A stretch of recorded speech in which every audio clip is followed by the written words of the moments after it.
Good evening. I'm John Batchelor. This is the John Batchelor Show. Outrageous. The word the President of the United States in a joint press conference with the Prime Minister of Great Britain uses about the IRS investigation now underway. We'll have hearings on Friday of this week, the first of several sets of hearings on the Hill about the allegations, the reports that the IRS targeted for extra scrutiny, that's the polite word, organizations with the word Tea Party or Patriot in their defining statement. These are non-profs. This is the election of 2010, the Tea Party. Investigation beginning in 10, 11, or 12, depending on the story.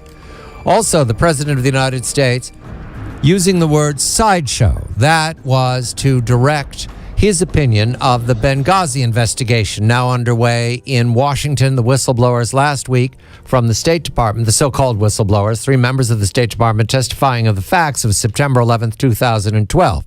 We will speak to that right away and several times this evening. What we know about Benghazi, what we do not know yet. Not the politics of Benghazi, but the facts of September 11th, 2012.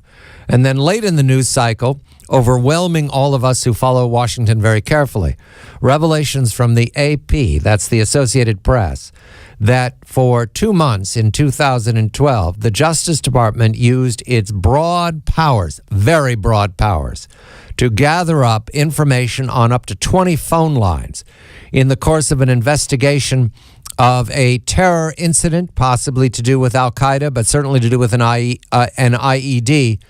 These 20 phone records of reporters, editors, bureaus, including the bureau in the halls in the Gallery of Congress, the Gallery of the House of Representatives, is a very broad search, causing alarm in Washington right now about Justice Department and violating or in any way challenging the freedom of the press. A chilling effect. All of these incidents crowding in one day while we had sharp words from the president and the prime minister about Syria, looking to an upcoming peace conference, so-called, with Vladimir Putin and the foreign minister, Sergei Lazarev, of the Russian Federation, to do with Syria and the darkness visible of the civil war. That's enough, so I will now turn to news to report in depth about the Benghazi story. But in order to do Benghazi, you have to start with all of North Africa, the Maghreb and the Mashrek and Cairo, Egypt, the most important of all the nations. Tom Joscelyn of the Foundation for the Defense of Democracy and Bill Roggio of the Foundation for the Defense of Democracy. These gentlemen follow the war in the whole of the Ummah very carefully. This is the Islamic community from the Atlantic all the way to the Hindu Kush. And we start now with reports over the weekend, now up on the Long War Journal, about a thwarted or turned back Al-Qaeda attack directed against an unnamed Western embassy, possibly in Cairo and Alexandria, involving Al-Qaeda, a cell, and possible links to Iran. Tom, a very good evening to you. This press release from Egypt's interior minister, certainly an embattled person given these last months of troubled governance in Cairo. What do we know about the attack? They interrupted it, but do we know what embassy, and do we know who ordered it? Good evening to you. Well, good evening, John. We don't know precisely who ordered it. The cell, the Al-Qaeda cell, a 3-man cell, had numerous ties to the Al-Qaeda network overseas, including Al-Qaeda operatives in Pakistan, Iran, Algeria, and possibly elsewhere. According to the New York Times and some other reports I find credible, it seems like they may have had the U.S. Embassy in Cairo, in fact, in their crosshairs. Some other accounts out of Israel suggest that it may have been the French Embassy in Cairo that they were seeking to target.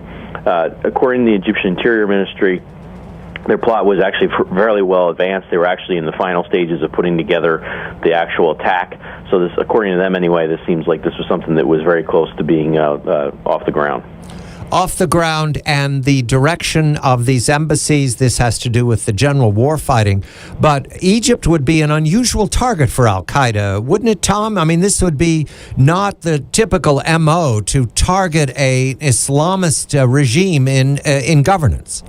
Well, I mean, what's interesting here, however, is that with the targets that we're seeing in this recent plot, are all Western targets. They're not Egyptian. They're not Egyptian targets. They're not the Egyptian government. So this would be consistent with their whole strategy of operating within these new Islamist regimes, not directly targeting the government if it doesn't make sense. However, I think you're going to find in some cases there will be tension between Al Qaeda and the Islamist regimes, including in Tunisia right now, where there's that tension's boiling over, where Al Qaeda's objectives or Al Qaeda linked groups have different objectives than the host Islamist government, which may be coming from a different perspective.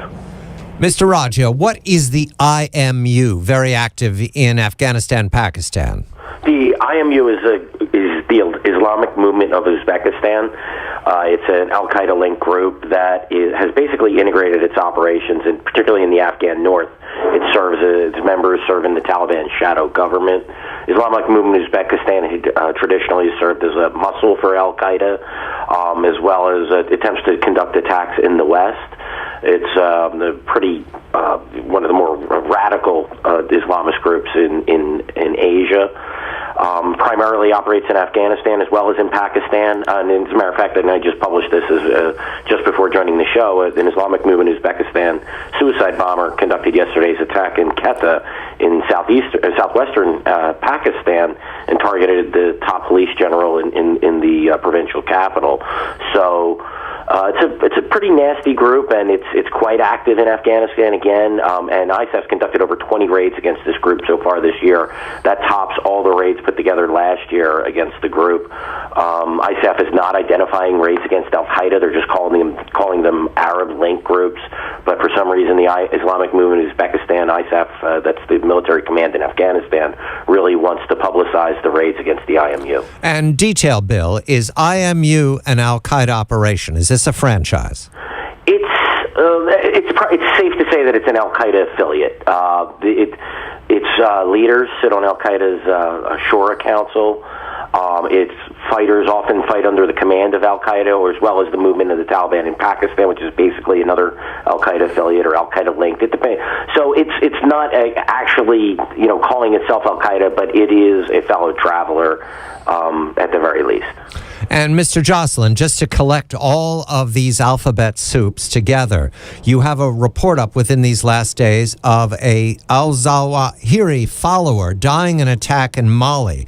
This is Al-Qaeda's Shmouk al-Islam. Is this operating as an affiliate of Al-Qaeda in Mali?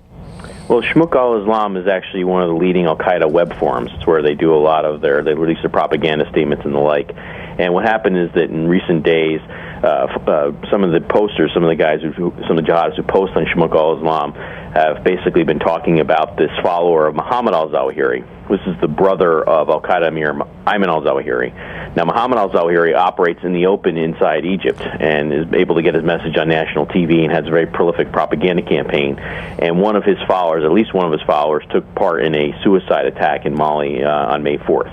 In Mali. And is my memory correct that it was Muhammad al-Zawahiri who organized the protest at the Cairo embassy the morning of September 11th, 2012? Is that correct, Tom? That's correct. And this goes back to the whole, I think the real story of what happened in Benghazi and the other assaults on our embassies was really all about this video, this Innocence of Muslims video, which is really a trailer for a video that appeared online, was used as a pretext by Al-Qaeda-linked jihadists, including some straight-up Al-Qaeda jihadists, who, as a pretext to gin up a mob to basically go after U.S. interests. And in Cairo on the morning of September 11th. That's correct. And that video, that is the same video that the White House chose to use, along with State and the CIA, in a collective stew of press reports.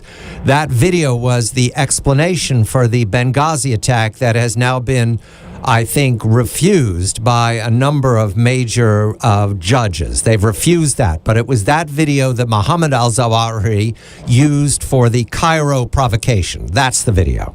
That's correct. And he was always misleading to cite the video as the proximate cause of these assaults on the embassies. And the reason is because, if Al-Qaeda or Al-Qaeda-linked jihadists use the video as a pretext to gin up anger, that doesn't mean that the video caused the anger. It means that they used it as a very skillful ploy, as a skillful ploy in terms of the propaganda. And, these assaults on our embassy starting on September 11th in Cairo, then later that day in Benghazi, then also in Yemen and also in Tunis, what you see is that they were not just about rejecting this Innocence of Muslims video. In fact, in Benghazi, it wasn't about that at all. But what you do see is in the other three cases, you see that it was all about being pro-Al-Qaeda, raising the Al-Qaeda black banner, chanting, Obama, Obama, we're all Osama, and really, showing that the Al-Qaeda and Al-Qaeda-linked groups have muscle throughout the post-Arab Spring world, and that's what it was really about. Tom Joscelyn and Bill Roggio, the Foundation for the Defense of Democracies. Now that we've established the predicate for Benghazi, it was a provocation by Al-Qaeda. Al-Qaeda very active most recently in an attempt, thwarted so far, to attack two embassies in Cairo. Al-Qaeda operating through its IMU in Afghanistan and Quetta, that's Baluchistan, where the Taliban took refuge after they retreated from Kandahar in 2001. Al-Qaeda, an operative dying in Mali, revolt there in the country torn apart. Al-Qaeda very active. And we'll come back to Benghazi, because Benghazi is another way of talking about an Al-Qaeda operation that has doubled and tripled and quadrupled Al-Qaeda's reputation in the region. I'm John Batchelor. This is The John Batchelor Show.